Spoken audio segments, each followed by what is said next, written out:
Salut à toutes et à tous, ça me fait plaisir de vous retrouver aujourd'hui pour cette critique de El Cid saison 2 qui est sortie hier sur Amazon Prime. Je viens de regarder les 5 épisodes d'affilée, c'est un régal. Donc aujourd'hui on est vendredi, j'ai regardé les 5 épisodes hier soir d'affilée, 5 fois 1 heure comme la première saison. Je vous ai fait d'ailleurs la critique de la première saison, je vous encourage à aller la voir. Donc, je ne referai pas le casting, réalisateur de la série et tout l'aspect technique. Je vais rentrer directement dans le synopsis de cette saison et dans les points forts, points faibles. Une partie sans spoilers et ensuite une autre partie avec spoilers. Donc, il faudra avoir regardé la série pour regarder la partie spoilers parce qu'il y a des spoilers très importants.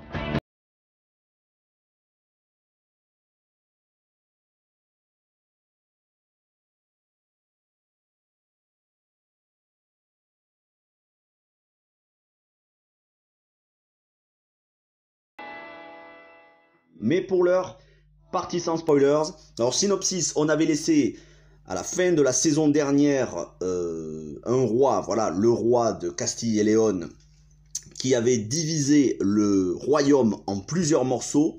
Ses enfants en héritaient. Et cette fois-ci, ça va être les enfants qui vont s'entre-déchirer pour conquérir les royaumes des uns et des autres, à savoir donc les 3 fils et les 2 filles. La reine-mère au milieu qui va tenter de les calmer. Et Rodrigo Diaz de Vivar, alias le Cid, alias Rui, personnage historique, puisque série historique, on va y revenir, Rui au milieu, qui est au service du roi Sancho de León, qui lui veut conquérir tous les autres royaumes dont ses frères et sœurs ont hérité, quitte à les faire passer par le tranchant de l'épée. Et bien évidemment, on va continuer comme en première saison à avoir ce lien avec les morts de Saragosse, les morts, les Sarrasins, les Arabes de l'époque, ça se passe au XIe siècle, dans les années 1000, 1070, un petit peu plus, à l'époque médiévale de l'Espagne. Et ça va faire vraiment penser à du Game of Thrones. Comme je l'avais dit d'ailleurs pour la saison 1, c'est le Game of Thrones espagnol, mais sans l'aspect fantastique et avec l'aspect historique, puisque c'est historique cette série. Historique, mais bien sûr romancé. Peut-être que tous les personnages qui sont dans la série n'existent pas dans la réalité. Peut-être que c'est pas exactement les dialogues, sûrement d'ailleurs, mais quant aux lieux historiques, quant aux périodes, aux dates et aux événements les plus importants de la série, tout ça s'est déroulé en réalité. Voilà. Alors, on va rentrer dans les points forts, points faibles, sans spoilers. Points faibles, il n'y en a pas, déjà ça c'est fait. Point fort, l'interprétation. Elle est au top niveau, aussi bonne, voire supérieure qu'à la saison 1, et déjà la saison 1 était de très très haut niveau. L'action trépidante, il y a des batailles sans arrêt, et quand je dis qu'il y a des batailles, c'est une série qui n'est pas tout public, c'est une série aussi violente que Game of Thrones. Rappelez-vous les batailles des premières 3-4 premières saisons de Game of Thrones où on avait des têtes décapitées, des bras coupés, du sang qui giclait partout sur le champ de bataille. Et bien là c'est pareil, très très violent, des gens qui sont empalés, qui sont embrochés, tout ce que vous voulez. Donc des batailles à chaque épisode, on a des sièges, on a des conquêtes de territoire, on a des alliances, on a des trahisons, et ça c'est une part importante de cette saison, des personnages très ambigus dont on ne sait pas exactement si c'est des bons, si c'est des mauvais, qui vont retourner leur veste, parfois plusieurs fois. Donc au niveau de l'intrigue, c'est un régal, des rebondissements et du suspense à chaque fois. Ensuite, au niveau de la musique, toujours comme la première saison, Gustavo Santaolalla, que vous connaissez si vous êtes gamer pour The Last of Us 1 et 2, mais qui a fait tellement d'autres musiques, y compris des musiques de films, qui cette fois-ci nous fait une bande originale qui était déjà excellente pour la saison 1, mais là, avec des petits accents orientaux quand ça se passe à Saragosse avec les morts, et puis des airs martiaux plutôt, quand c'est sur le champ de bataille, avec tous les instruments qu'il pouvait y avoir à l'époque. C'est épique comme bande originale, ça n'a rien à envier à des grands films d'aventure, à des grands péplums. Les dialogues, et là c'est peut-être la nouveauté par rapport à la saison 1, ou en tout cas je m'en souviens pas exactement puisque j'ai regardé la saison 1 quand elle était sortie, ça fait plusieurs mois maintenant, mais il me semble que ça fait moins d'1 an quand même. Les dialogues, j'ai trouvé des petites punchlines très savoureuses. Alors, c'est pas de la punchline pour dire juste je fais de la punchline. C'est pas de la punchline de youtubeur. Là, on est sur des dialogues qui auraient pu être historiquement exacts, dans la façon de parler de l'époque. Et c'est très intéressant, parfois il y a de l'humour, parfois beaucoup plus menaçant comme dialogue, mais toujours très bien écrit et qui ne vous sortent jamais du ton et de l'ambiance de la série. Et ça c'est très fort, c'est une série qui vous happe, qui ne vous le relâche pas, vous êtes totalement immergé dans cette ambiance médiévale. Vous le savez, c'est ma période préférée de l'histoire, si vous ne le saviez pas, vous le saurez. D'ailleurs, dans quelques temps, pas tout de suite, probablement à la rentrée ou à l'automne, il y aura une semaine spéciale film qui parle de médiéval sur ma chaîne. Alors oui, il y aura Les Visiteurs parce que c'est un incontournable, mais il y aura surtout des films sérieux et historiques à différentes époques du Moyen-Âge et dans différents pays. Mais bon, ça ce sera pour l'automne, vous aurez une semaine spéciale avec 6 ou 7 films qui traitent du médiéval. C'est ma période préférée de l'histoire et j'aimerais tellement qu'on puisse y retourner, mais bon, c'est une autre histoire. Quoi qu'il en soit, exceptionnel à tous ces niveaux, musique, interprétation, dialogue, scénario, intrigue, et on rajoute les décors qui sont somptueux, qui sont de vrais décors, ça a été tourné dans des vrais châteaux en Espagne, des châteaux historiques. Les costumes, un soin tout particulier a été apporté, que ce soit les armes, les épées, les haches, bref, un soin a été apporté aux équipements et aux costumes. Et enfin, les paysages, c'était déjà un point très fort de la saison 1, et là les paysages sont encore plus grandioses. Les paysages, tout est tourné en décor naturel, c'est pas du fond vert. Et ça c'est important de le dire, ça n'est pas du fond vert. Tourné dans des endroits historiques. Voilà pour tous les points positifs de cette saison, donc en gros c'est la même chose que la saison 1 mais encore meilleur. 5 épisodes de 1 heure chacune, voire peut-être un petit peu plus pour certains épisodes, ça peut aller jusqu'à 1h10. Mais c'est tellement addictif que moi je les ai regardés en une soirée, les 5 épisodes de cette saison 2. Donc voilà, si vous êtes en quête d'une série aussi épique que Game of Thrones, mais sans l'aspect fantastique, aussi épique que Viking, regardez El Cid sur Amazon. J'ai l'impression qu'on n'a pas beaucoup parlé de la première saison. Moi j'ai pas vu beaucoup de critiques en dehors de la mienne. Il y en avait quelques-unes, mais en dehors de ma critique de la saison 1, j'ai pas vu beaucoup de monde en parler. Et c'est une série qui mérite tellement d'être vue, revue, avec... que des gens y consacrent des lives, que des gens y consacrent des articles, alors pas forcément des théories, puisqu'on sait déjà que c'est de l'histoire au sens historique du terme, mais que des gens en parlent, ce serait super, pas juste moi. Bien évidemment, si les gens viennent voir mes vidéos, ça m'arrange. Mais voilà, j'espère vous faire découvrir cette série. Si vous n'avez pas vu la saison 1, allez la voir, et ensuite la saison 2, et venez voir mes deux vidéos, donc première saison et celle-ci.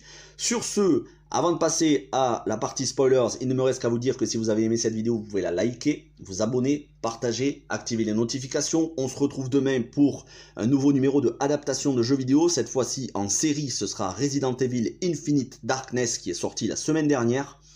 Dimanche, la bande-annonce de mon live de lundi soir spécial saga Highlander, les 5 films. Et puis la semaine prochaine, beaucoup d'autres films, beaucoup d'autres critiques.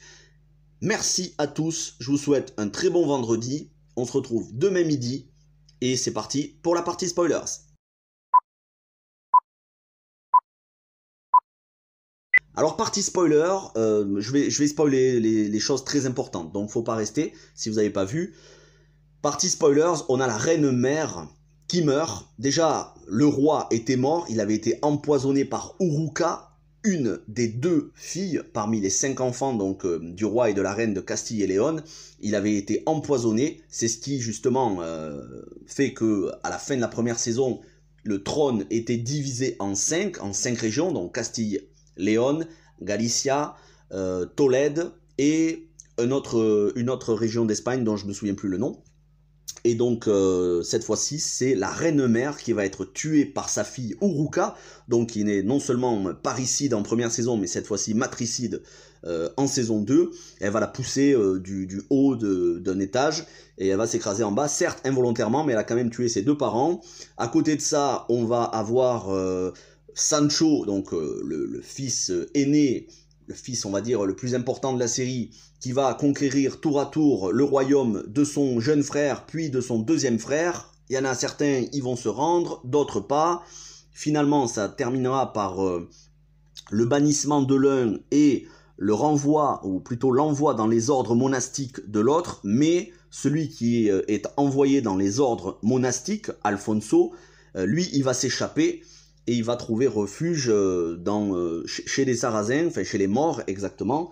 Donc ça laisse augurer du très bon pour la saison 3, sachant que sur les deux sœurs, la plus importante, puisqu'il y en a une qui est un petit peu effacée, la plus importante qui est la manipulatrice en chef de la série, Uruka, elle va se réfugier parce que son frère veut lui couper la tête et veut la tuer très clairement.